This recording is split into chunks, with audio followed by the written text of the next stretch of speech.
Oke, selamat bertemu kembali bersama saya Bambang Suartono. Kali ini di kuliah online untuk materi komunikasi data dan jaringan komputer, kita akan membicarakan mengenai konsep dari data dan transmisi.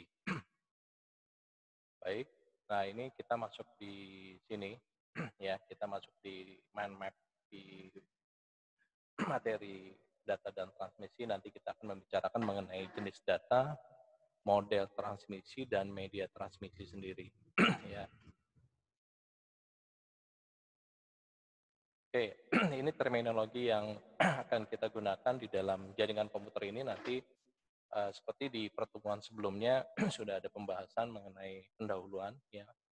Nah, di sini terminologinya adalah kalau kita bicara mengenai hubungan, ya itu ada tiga. Ya, ada hubungan yang sifatnya adalah direct atau tanpa alat perantara, jadi langsung, hubungan langsung. Yang kedua ini adalah hubungan point to point, ya. Jadi ada dua sisi, ya. Termasuk ini juga bagian dari hubungan langsung. Yang berikutnya juga terkait dengan point to point ini hanya ada dua alat yang menggunakan jalur hubungan. Misalkan antara saya, komputer saya berkomunikasi dengan komputer teman saya berdua. Itu namanya point to point. Ya. Atau sebaliknya dari kayak handphone terhadap notebook saya, Bluetooth itu point to point. Ya. Berikutnya ada konsep multi point. Ini adalah kita bicara hubungan di mana lebih dari dua alat yang menggunakan jalur hubungan. Artinya, contoh kita ada 3-4 komputer yang terhubung dalam satu akses point. Jadi satu akses point dihubungkan oleh banyak perangkat, ya bisa lebih dari 2, 3, 4 perangkat, PC, notebook, handphone, dan seterusnya. Itu yang disebut sebagai konsep multi point. Berikutnya, terminologi yang kedua ini adalah kalau kita bicara mengenai komunikasi. Ada tiga juga. Ada yang disebut sebagai komunikasi simplex, ini satu arah, ya. Artinya komunikasi dari dua transmitter dengan receiver ini hanya satu arah aja. Contohnya adalah televisi. Televisi itu adalah salah satu contoh simplex, ya. Jadi dari penyiaran stasiun penyiaran itu memancarkan siaran TV-nya ke kita penerima. Yang kedua ini adalah half duplex. Ini adalah konsepnya dua arah, ya, dua arah tapi hanya satu arah pada waktu yang bersamaan. Jadi bergantian, maaf, secara bergantian, ya. Jadi transmitter, receiver ini mengirim, ini mendengar, setelah itu ini mengirim, ini bergantian. Ya. Contoh adalah radio polisi atau HT, ya, handtalkie atau walkie-talkie. Berikutnya juga ada full duplex, ini konsep komunikasi dua arah, tapi waktu yang bersamaan, ya, waktu bersamaan artinya antara transmitter dengan receiver itu bisa secara bersamaan. Ya, contohnya adalah HP, telepon, dan seterusnya. Nah, kalau kita bicara mengenai konsep dari pengertian dasar dari data, informasi, dan sinyal, ya, data sendiri kalau dari referensinya adalah disebutkan sebagai uh, sebuah kenyataan atau fakta penting yang tercatat, terekam, dan diproses atau diinterpretasikan oleh komputer, termasuk juga bisa oleh manusia, sehingga menghasilkan arti yang bermacam-macam. Ya, seperti yang kita ketahui bahwa data ini adalah bagian dari fakta-fakta yang nanti akan diolah atau diproses menjadi informasi. Nah, data sendiri itu ada dua, ada yang disebut sebagai data analog dan yang kedua adalah data digital. Ya, data digital. Oke, sedangkan informasi sendiri ini adalah sebuah kenyataan atau fakta, ya, yang tercatat atau terekam yang mempunyai arti yang unik dan dapat diinterpretasikan oleh manusia, ya, diinterpretasikan oleh manusia. Informasi ini adalah biasanya sudah mengalami perubahan. Jadi data-data yang tadi diolah akan menjadi suatu informasi. Nah, kalau bicara definisi sinyal sendiri atau signal, ya, ini adalah data atau informasi yang telah mengalami suatu proses. Ya, prosesnya apa saja? Prosesnya biasanya ada proses perubahannya. Ya.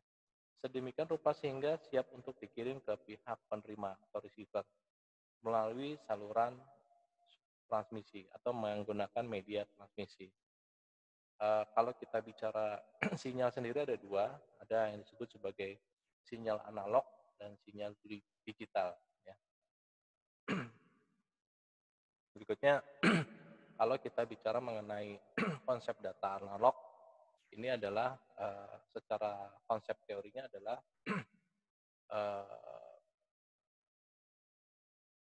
data adalah sinyal data dalam bentuk gelombang yang kontinu. Artinya kalau kita bicara kontinu, gelombang yang sifatnya adalah kontinu kalau digambarkan seperti kontinu, ya, yang membawa informasi dengan mengubah karakteristik gelombang. Artinya dalam pancaran gelombang atau sinyal ini itu sebenarnya ada data atau informasi yang dibawa. Ya. Kalau kita bicara parameter dari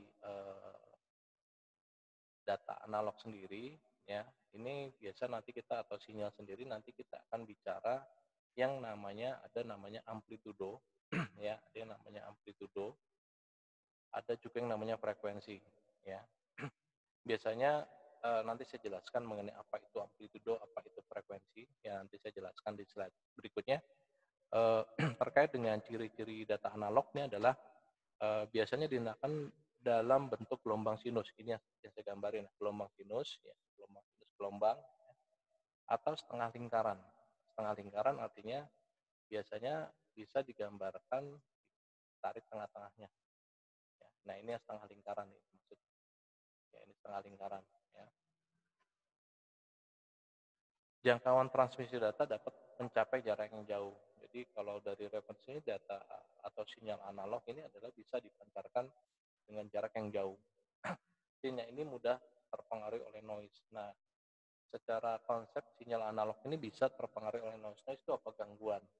Gangguan itu apa? Bisa berupa misalkan ada frekuensi yang sama, terjadinya noise, ya, ada gangguan. Jadi ada sinyal yang sama sejenis sehingga terjadinya ada noise. Contoh di sini ada suara, ya, ataupun gambar. Jadi kalau data analog yang contohnya adalah berupa suara, saya melakukan transmisi data atau pengiriman sinyal analog, ya, suara saya, atau video kita di sini. Ya. Berikutnya kita bicara mengenai konsep.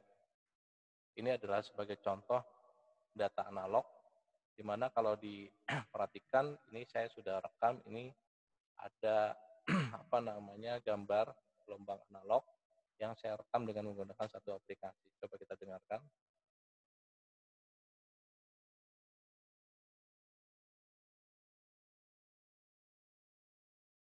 Data analog. Nah, jadi tadi itu adalah salah satu gambar tadi menggambarkan ini sinyal yang membawa data atau informasi mengenai tadi kalimat ini adalah data analog. Jadi digambarkan atau diinterpretasikan seperti ini dalam bentuk sinyalnya. Ya. Coba saya ulangi lagi. Ini adalah contoh dari penggambaran data analog. Oke, itu tadi adalah yang saya coba gambarkan.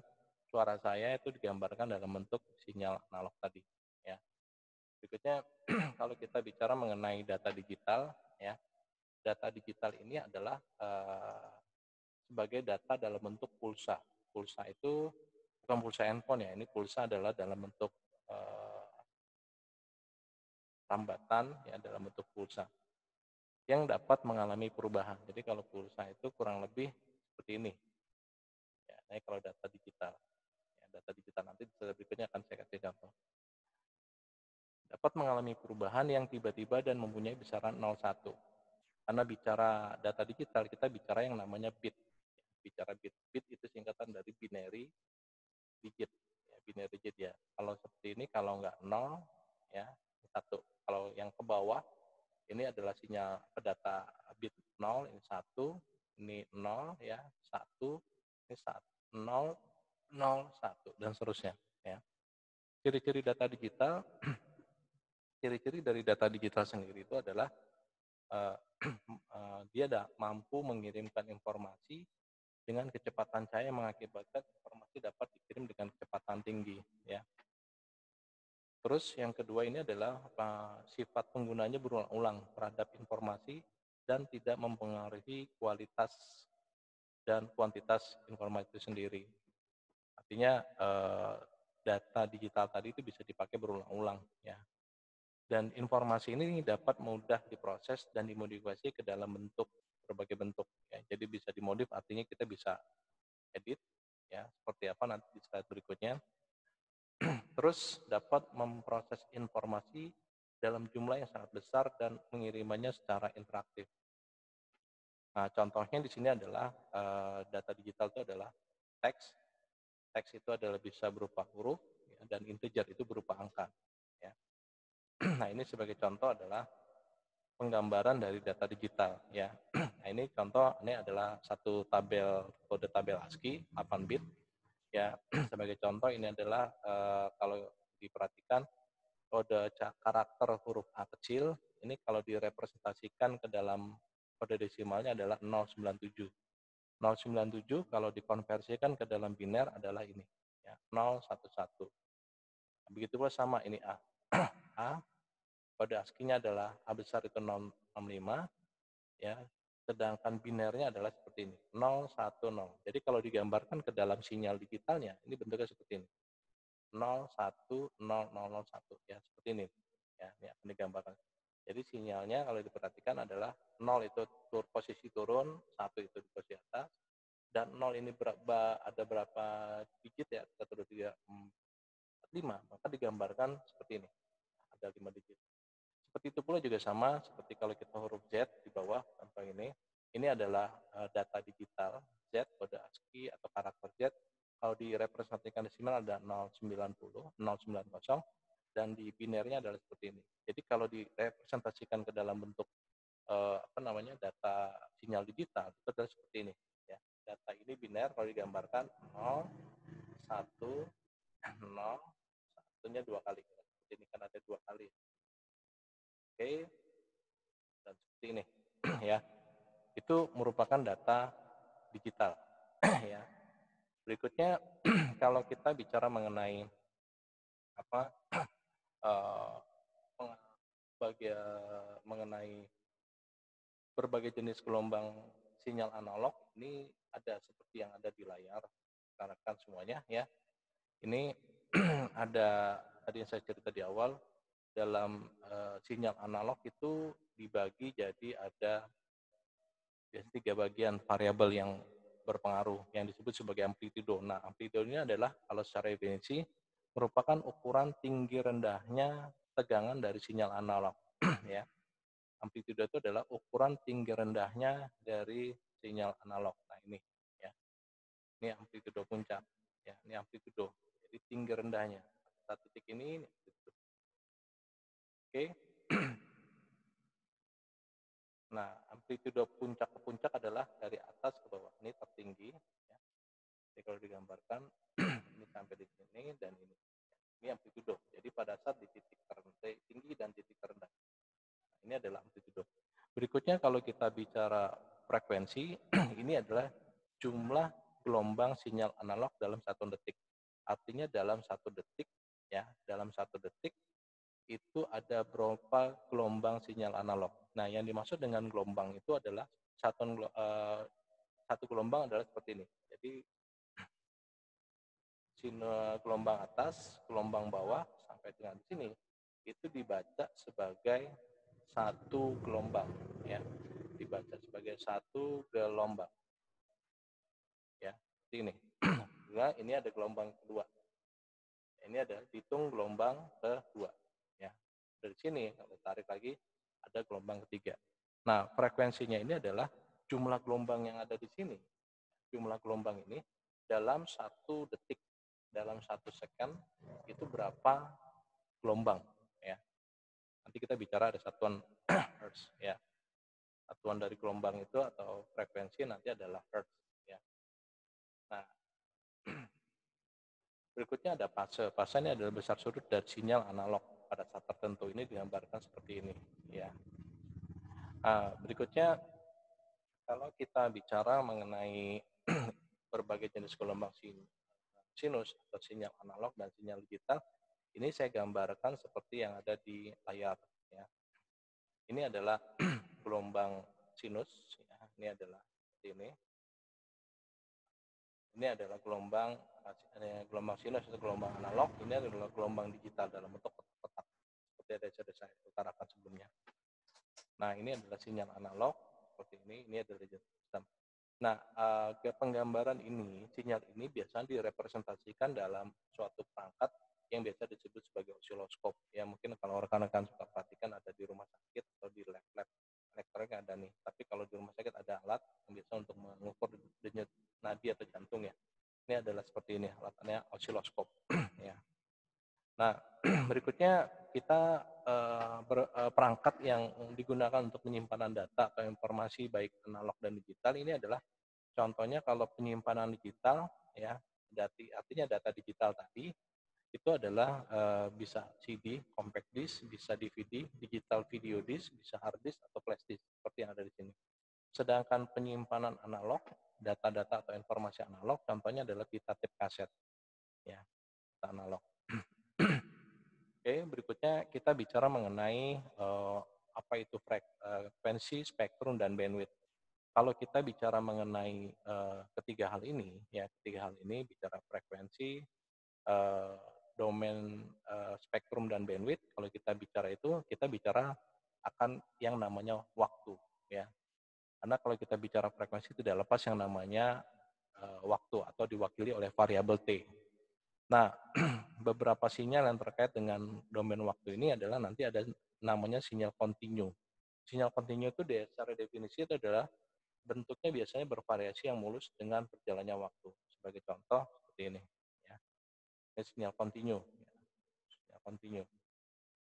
Oke, ini adalah sumbu X, ini amplitudo. Sumbu X adalah amplitudo, sumbu Y-nya adalah sumbu X-nya adalah waktu, sumbu Y-nya adalah amplitudo. Berikut pula juga ada namanya sinyal diskrit. Biasanya berada pada tingkat konstan tertentu, kemudian berubah pada tingkat konstan yang lain. Ya, ini adalah sinyal diskrit. Jadi pada satu waktu itu konstan, tapi pada satu waktu tertentu bisa berubah. Ya.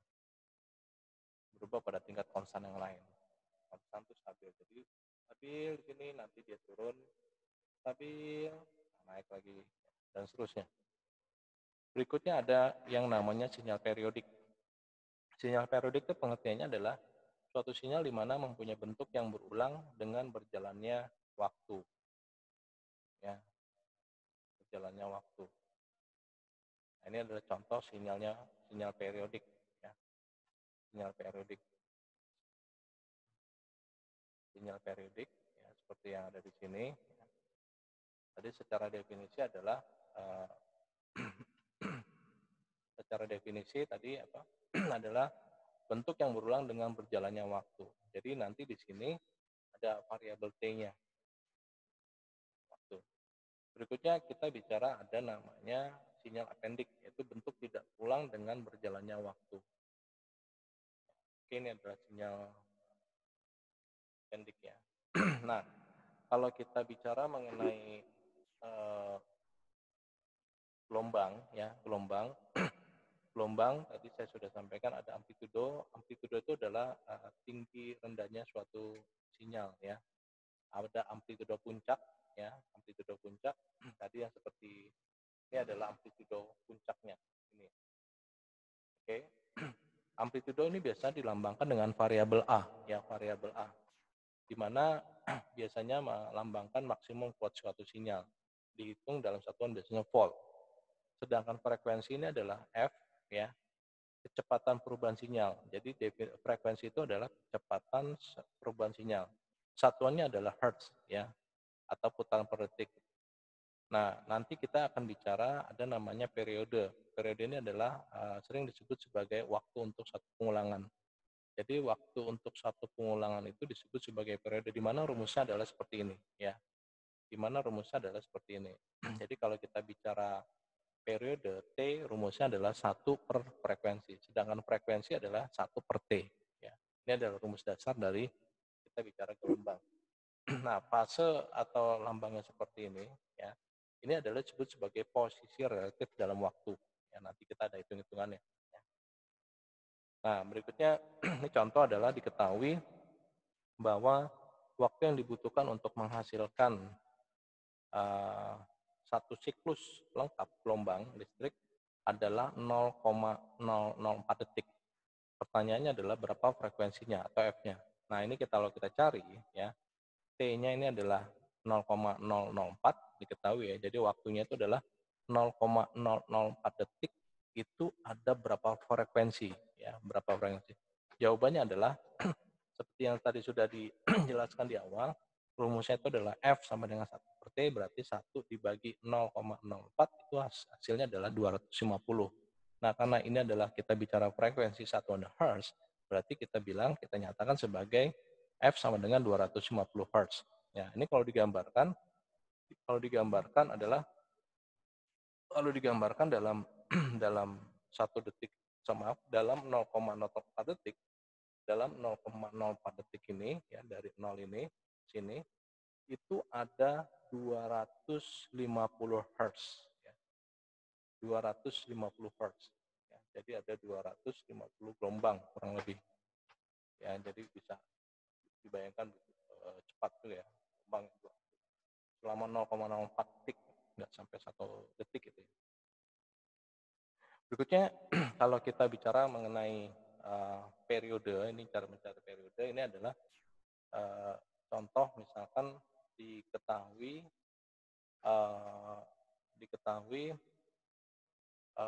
frekuensi listrik bolak-balik C. C singkatan dari alternating current ya, C.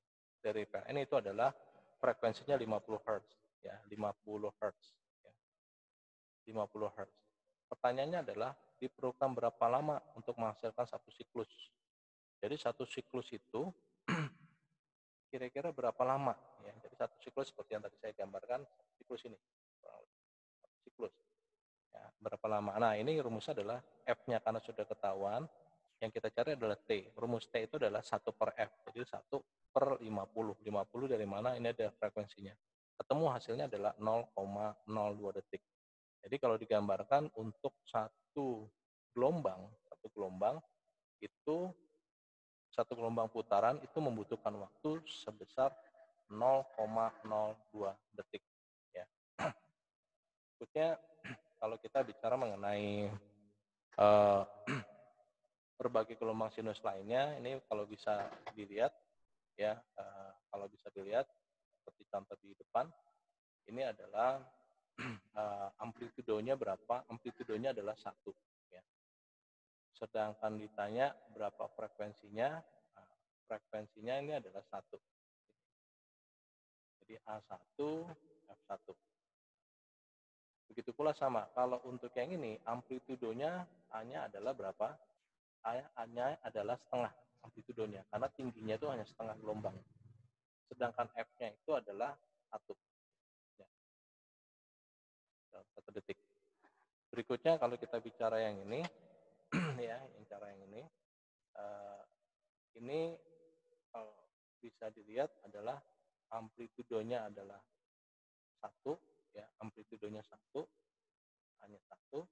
Sedangkan F-nya itu ada berapa? Kita hitung, ya. Ada 1, 2, sini. Ya. F-nya ada 2. Ya. F-nya ada 2. Ya. Berikutnya kalau kita bicara yang ini, ya, amplitudonya adalah 1, ya, amplitudonya 1, sedangkan F-nya adalah 1, ya. Oke, berikutnya kita bicara mengenai apa itu spektrum dan bandwidth, ya. Kalau saya hapus dulu ya, yang dimaksud dengan spektrum itu adalah secara definisinya jangkauan frekuensi yang dikandung dalam satu sinyal. Jangkauan frekuensi, jangkauan itu berarti jarak, ya. Jarak frekuensi yang dikandung dalam satu sinyal. Sedangkan bandwidth sendiri itu adalah lebar sempitnya rentang frekuensi. Jadi kalau saya coba lihat di SENEX, nah ini adalah jangkauan frekuensi yang tadi disebutkan, ini adalah dalam sinyal itu adalah disebut sebagai spektrum. Ini spektrum ya. Sedangkan bandwidth ini adalah lebar sempitnya rentang. Jadi kalau digambarkan ini ada gelombang, ya, ada gelombang. Nah, yang bandwidth sendiri itu adalah seperti ini. Bandwidth itu adalah rentang. Kalau bicara rentang berarti antara, ada dua antara, ya. Sebagai contoh, misalkan kalau di sini, contoh, ya, ini adalah bandwidth-nya antara 5 sampai dengan 90 Hz. Jadi ini pada saat rentang antaranya itu sini, frekuensi. Maaf, bandwidth. Bandwidth antara 5 sampai dengan 90 Hz.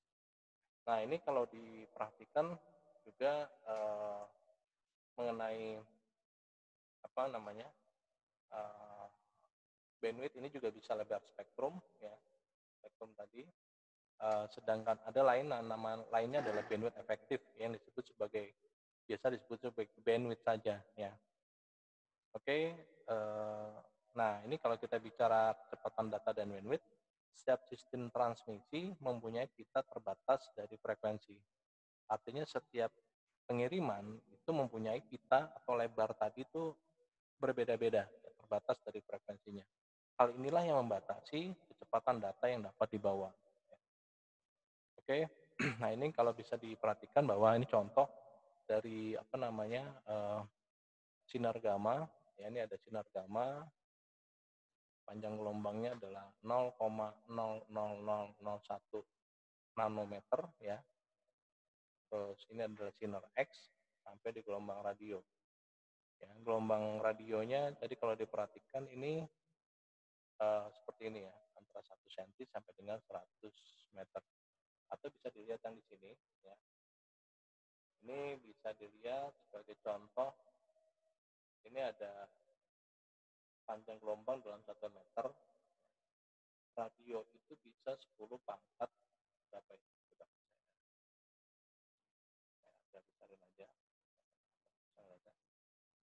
Radio itu adalah secara panjang gelombang itu bisa 10 pangkat 3. 10 pangkat 3 itu berarti berapa? 1000 meter, ya. Jadi panjang gelombang untuk radio ini kurang lebih 10 pangkat 3 itu sampai dengan 1000 meter atau sampai dengan 1 kilometer. Jadi jangkauan untuk radio, ya, radio atau gelombang radio itu 1 kilometer kalau dari gambar ini. Oke, nah frekuensinya adalah ini 10 pangkat 4, berarti ada 10.000 Hz, ya. 10.000 Hz, ya, cara baca seperti itu, ya.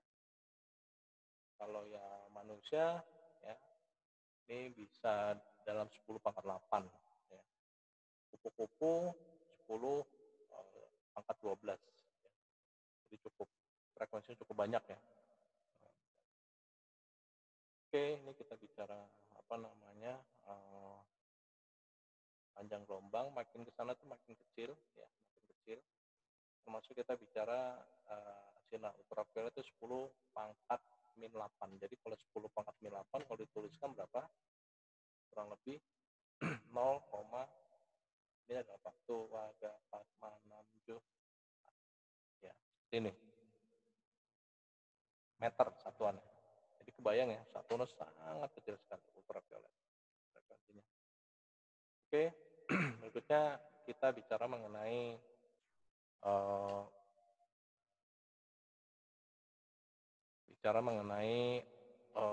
slide berikutnya mengenai transmisi data, ya, transmisi data. Jadi yang dimaksud dengan transmisi itu adalah definisinya komunikasi data dengan propagasi. Propagasi itu pengertiannya adalah kita bicara mengenai penjalaran.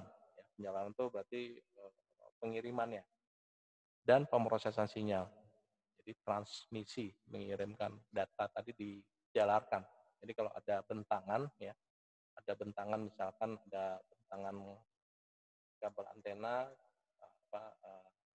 listrik, ya, ini ada kabel, nah itu dijalarkan. Dijalarkan artinya sinyal atau data tadi dibawa melalui penjalaran atau istilahnya propagasi, ya, propagasi. Biasanya menggunakan sinyal digital untuk data digital dan sinyal analog untuk data analog, ya. Kembali seperti definisi sinyal itu adalah yang membawa datanya. Kalau sinyal analog berarti yang dibawa adalah data analog. Sinyal digital berarti yang dibawa adalah data digital. Data digital itu apa? 01 yang tadi saya sudah sampaikan sebelum-sebelumnya. Nah, ini bisa menggunakan sinyal apa? Bisa menggunakan sinyal analog untuk membawa data digital. Jadi sinyal analog yang dibawa data digital itu adalah perangkatnya, contohnya modem ya, nanti saya jelaskan. Contohnya seperti apa? Nah, ini kalau saya gambarkan di slide berikutnya seperti ini ya. Nah, ini adalah tadi kita bicara mengenai konsep transmisi dan ini sudah saya terangkan di pertemuan sebelumnya ya. Ini kalau kita bicara mengenai konsep data, komputer itu hanya mengenal gelombang data digital atau digambarkan kalau data pembawa sinyal ya sinyal digital. Ya. Sinyal digital. Pada saat modem masuk ke modem perangkat modem ya modem itu dirubah ke dalam bentuk analog. Nah, ini istilahnya ini disebut sebagai source ya melakukan digital bit stream di bawah. Nah, ini pada saat melakukan transmisi itu sinyal di dalam bentuk gelombang sinyal analog. Nah, ini yang dibawa kalau contoh misalkan menggunakan IndiHome fiber optik ya. Nah, itu gelombang yang sudah keluar dari modem saya, contohnya itu nanti gelombangnya adalah gelombang analog. Sepanjang jalan itu gelombang yang dikirimkan adalah gelombang analog. Sampai misalkan ke teman saya di satu titik, ya. Nah, teman saya karena dia komputer, dia gelombang digital, maka harus dirubah lagi ke dalam bentuk atau dikodek dalam bentuk perangkat menggunakan perangkat modem ini. Ya, dirubah lagi. Ya. Nah, makanya digambarkan seperti ini adalah receiver. Nah, ini dirubah dari analog yang tadi saya gambarkan ini, dirubah menjadi digital bit atau istilahnya destination ya. Ya. Itu yang disebut sebagai penjelasan saya mengenai sinyal analog untuk membawa data digital ada nggak? Ada, alatnya namanya modem. Bisa menggunakan sinyal digital untuk membawa data analog. Jadi sinyalnya digital, tapi yang dibawa data analog. Contohnya apa? CD audio. Jadi di CD, kaset-kaset yang ada di beredar, tapi dalam bentuk CD ya, compact disc, itu adalah yang khusus lagu itu disebut sebagai CD audio. Ya. Nah, berikutnya kita bicara sinyal.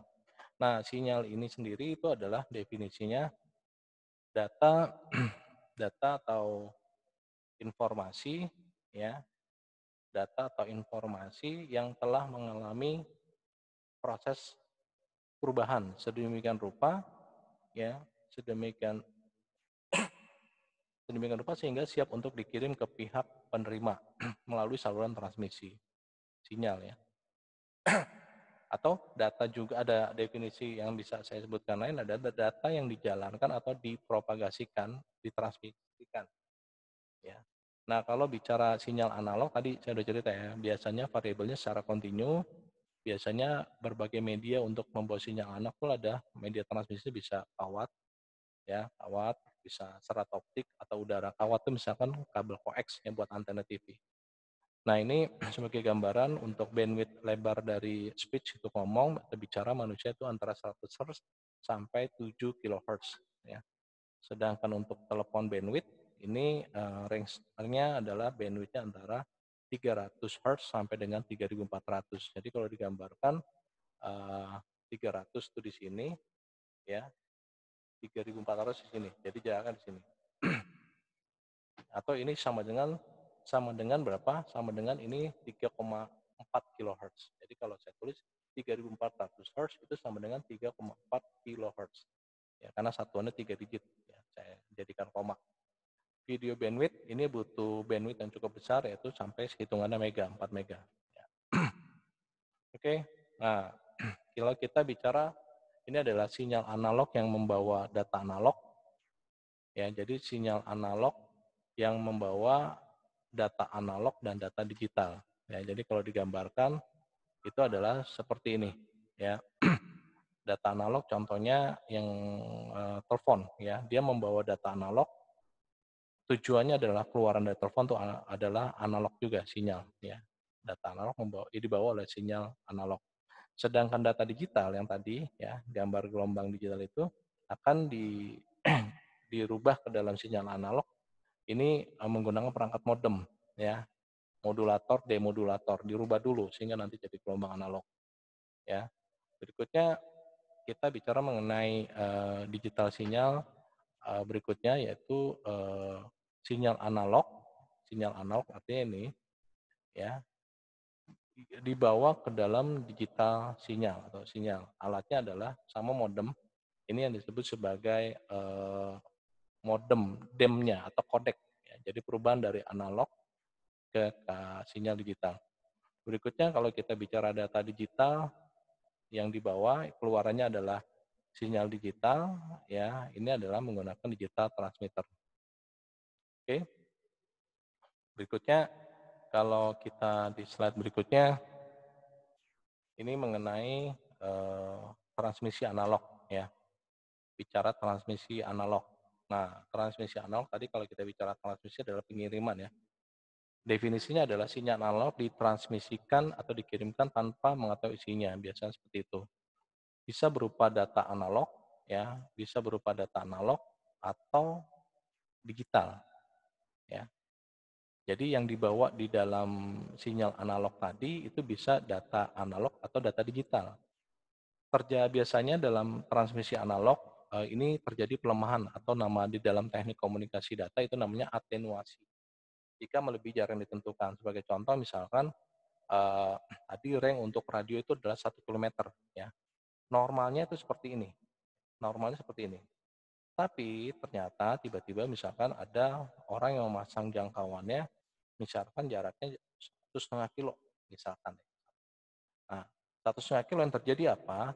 Yang harusnya normalnya gelombang atau sinyal analog normal seperti ini, biasanya nanti dia akan mengalami penurunan, ya, pelemahan istilahnya. Jadi gelombang seperti ini normal pada saat sudah mendekati 1,5 dia akan lemah seperti ini sampai 1 titik, ya. Mungkin kalau kita biasanya di apa namanya handphone kalau jauh dari BTS biasanya sinyalnya lemah, ya kita agak keluar dulu atau mendekati BTS base station terminal ya seperti ini BTS. Nah untuk menguatkan tadi dia harus menggunakan namanya amplifier untuk penguat sinyal. Jadi ada semacam amplifier bisa ada di tengah taruh atau di alat-alat di sini ditaruh amplifier untuk penguat ya. Tapi juga bisa menaikkan noise, yaitu resikonya. Noise itu gangguan bisa terjadi lagi gitu ya. Nah, berikutnya kalau kita bicara transmisi digital ya. Bicara transmisi digital ya. Bicara transmisi digital sangat memperhatikan isi ya biasanya. Integritas sinyal dapat dipengaruhi oleh noise atau atenuasi oleh gangguan atau bisa juga oleh pelemahan ya. Menggunakan repeater. Nah, jadi tengah-tengah dia bisa menggunakan kalau tadi kita bicara analog adalah namanya amplifier, kalau di digital itu sebagai repeater untuk dikuatkan. Repeater menerima sinyal dan mengekstrak repeater dan mengirim ulang. Jadi kalau misalkan kalau saya gambarkan seperti ini ya, ada 4 station ya. Kalau misalnya ada pelemahan ya nanti di sini ya harus ada repeater lagi. Jadi bisa jadi dipasang di sini. Ya, dipasang di tengah-tengah untuk dikuatkan lagi supaya sampai ke tujuan sini kuat. Ya, sinyal data yang dikirimkan ke tujuan. Ya, dipasang repeater. Oke. Nah, pelemahan itu bisa ditanggulangi kalau menggunakan konsep repeater. Dia berupa perangkat juga repeater ya. Berikutnya kalau kita bicara mengenai kelebihan dari transmisi digital itu adalah biasanya menggunakan konsep LSI, large scale integrated atau very large scale integrated. Ini biasanya ada di teknologi chip prosesor ya. Jarak yang lebih jauh bisa dilewatkan pada jalur dengan kualitas yang lebih rendah.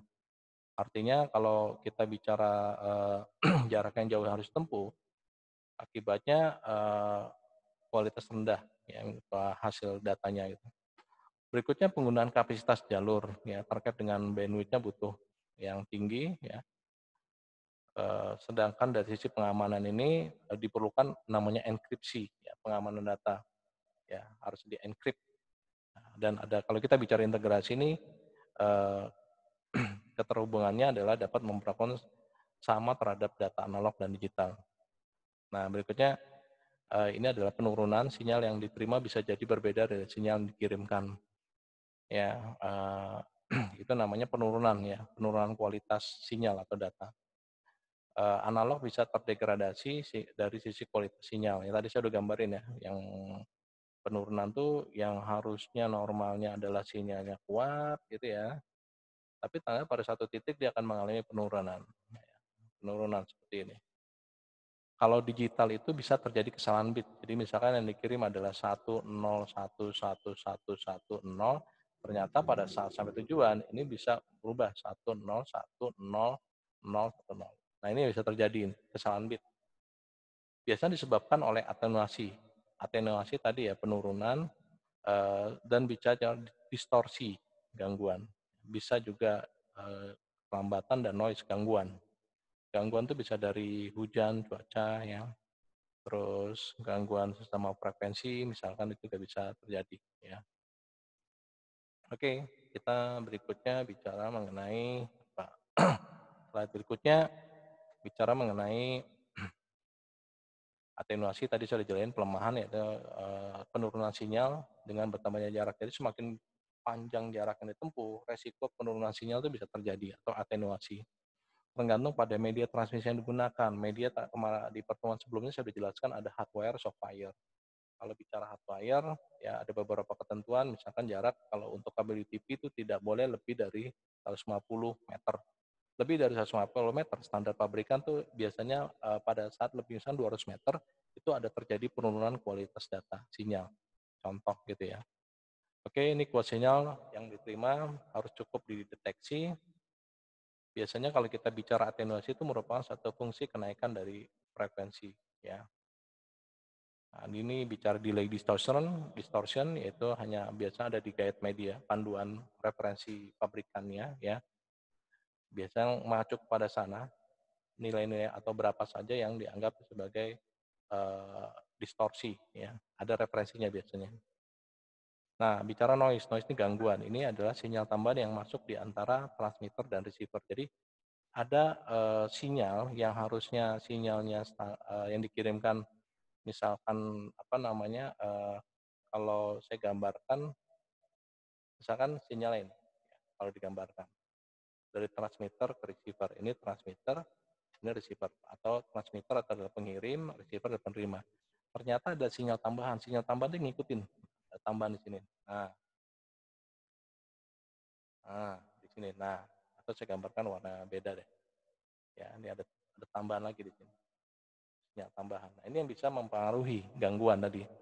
Bisa dipengaruhi karena suhu panas, ini akibat dari thermal acceleration dan elektron. Cuaca juga pengaruh ya termasuk. Terus ada intermodulasi, ya ini sinyal yang merupakan penjumlahan dan pengurangan dari frekuensi aslinya menggunakan media bersama. Ya, itu bicara noise pertama. Bicara noise yang kedua, penjelasannya adalah crosstalk. Nah, crosstalk itu definisi sendiri itu adalah sinyal dari satu jalur diambil jalur lain. Jadi misalkan kita bicara sinyal ada jalurnya adalah misalkan tadi ya 5 kilohertz. Ya kalau radio ya 5 kilohertz. Nah, jalurnya ini ya.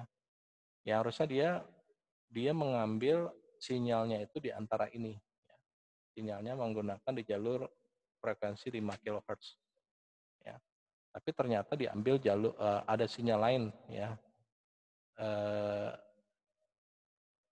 Oke, seperti itu crosstalk ya. Jadi sinyal ini bisa ke jalur lainnya. Jalur lain itu mungkin bisa di gelombang 7 ya, agak melenceng. Oke, 7 kHz ya misalnya. Ada impuls, ini adalah pihak yang tidak beraturan atau spike, adanya lonjakan. Jadi kalau digambarkan eh, sinyal ya, sinyal ini misalnya seperti ini, spike itu biasanya ada lonjakan satu titik tertentu normalnya, nah ini spike. Ya.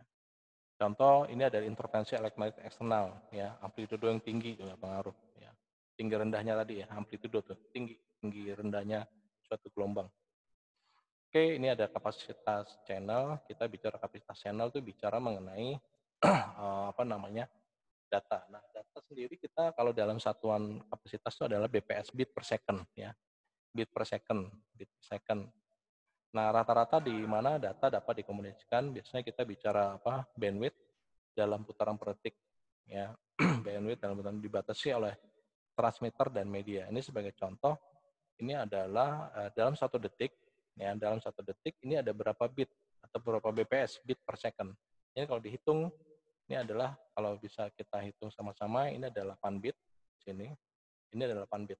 Jadi totalnya ini adalah 8 tambah 8, 16 bit. Ya. Itu ditulis 16 BPS, 16 bit per second. Jadi kalau ada istilah baca itu 16 BPS apa? Oh, ada 16 bit binary digit per detiknya dalam 1 detik. Ya. Oke, berikutnya kita bicara model transmisi.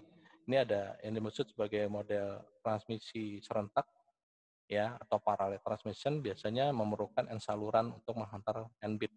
Ini sebagai contoh, ini adalah uh, untuk mengirimkan bit tadi 0, 1 dan seterusnya sampai 1 itu memerlukan N saluran, berarti ini ada 8 bit dikirim ya. Contoh ini adalah kecepatan, keuntungannya kecepatan tinggi. Kenapa? Karena berbarengan dikirim secara bersamaan.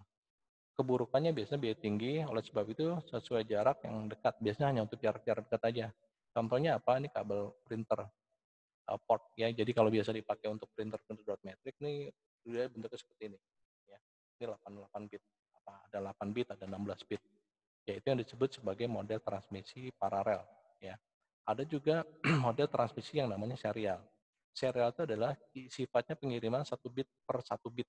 Ya, 1 bit. Oleh karena itu biasanya memerlukan hanya 1 saluran komunikasi. Jadi kalau digambarkan seperti ini nih, ya orang kalau mau ngirim data 0100 ini pakai 1 jalur aja gitu ya. Keuntungannya murah sesuai dengan jarak yang jauh. Tapi kerugiannya adalah kecepatan rendah karena dikirimnya satu bit. Contohnya adalah kabel konektor USB yang kita pakai, yang biasa dipakai buat printer ya. Ini satu serial itu namanya.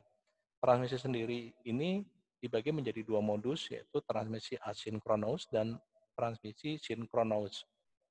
Oke, saya akan jelaskan yang dimaksud dengan transmisi sinkronous dan transmisi asinkronous. Nah, yang dimaksud dengan transmisi asinkronous atau tidak segera, tidak sinkron ya, ibaratnya, ini disebut juga sebagai konsep dari start and stop bit transmission. Artinya apa? Di sini ada awal dan akhir, ada bit start atau bit binary digit awal dan ada stop bit. Sisanya adalah bit yang dikirim. Ya. Oke, biasanya dia berupa karakter, orientasinya pada data-data yang sifatnya karakter, huruf, angka. Pengiriman biasanya tidak teratur, konsepnya seperti itu. Keuntungan dari modus asinkronous ini adalah biasanya dari segi teknis mudah, ya. Setiap karakter mengandung informasi yang lengkap, ya karakter tadi. Sinkronous sudah ada dalam setiap karakter yaitu pada start, bit, dan stop. Ya, jadi sudah ada di sininya. Kerugiannya adalah efisiensi transmisi relatif rendah untuk data banyak. Jadi kalau data bit yang dikirim banyak, ini nggak efisien lagi gitu ya, baik secara waktu. Lebih peka terhadap distorsi, artinya distorsi itu gangguan tadi ya, sehingga kecepatan transmisi harus dibatasi kecepatannya ya. Terus sinkronisasinya tergantung pada start and stop gitu aja. Jadi hanya tergantung pada 2 titik ini, 2 critical. Start and stop bit. Berikutnya ada namanya modus transmisi segerak atau sinkronus. Yang dimaksud dengan segerak sendiri ini adalah biasa nanti dengan waktu. Ya. Jadi ini sejajar dengan T, ini ada waktunya. Nah, kalau bicara mengenai hal ini sifat konsep pengirimannya adalah per blok. Sebagai contoh, misalkan ini ada data bit seperti ini, itu dikirim per blok, langsung dikirim. Ya. Biasanya kecepatan transmisinya tinggi, bit yang dikirim harus senada, sinkron dengan data clock. Jadi data clock tuh kalau digambarkan, ini ada data, di sini biasanya ada lagi clocknya. Clocknya misalnya jalannya begini, gitu. Dia harus seirama serentak. Ya, ini data, ini namanya clock. Ya, ini harus seirama. Jadi ada data dan clock serentak. Keuntungannya adalah efisien dengan data yang banyak. Jadi secara efisien waktu bisa lebih cepat, lebih kebal terhadap noise. Jadi kalau ada gangguan terhadap luar, ini lebih data ini lebih kebal, itu pengertiannya adalah data yang dikirim bisa terkirim ya. Karakter sinkronisasi dapat dibuat lebih rumit sehingga dapat diharapkan akan diperoleh faktor sinkronisasi yang tinggi. Ya, oke, begitu pula juga dengan kecepatan transmisinya yang tinggi. Oke, ini modus transmisi, ini contoh ya. Kerugiannya adalah tidak efisien untuk data yang sedikit. Jadi kalau dikirim data sedikit, nggak cocok. Ya, ini biasanya data-data yang besar ya untuk yang segera. Segi teknis lebih sukar, yang berarti sangat mahal dalam mengimplementasikannya.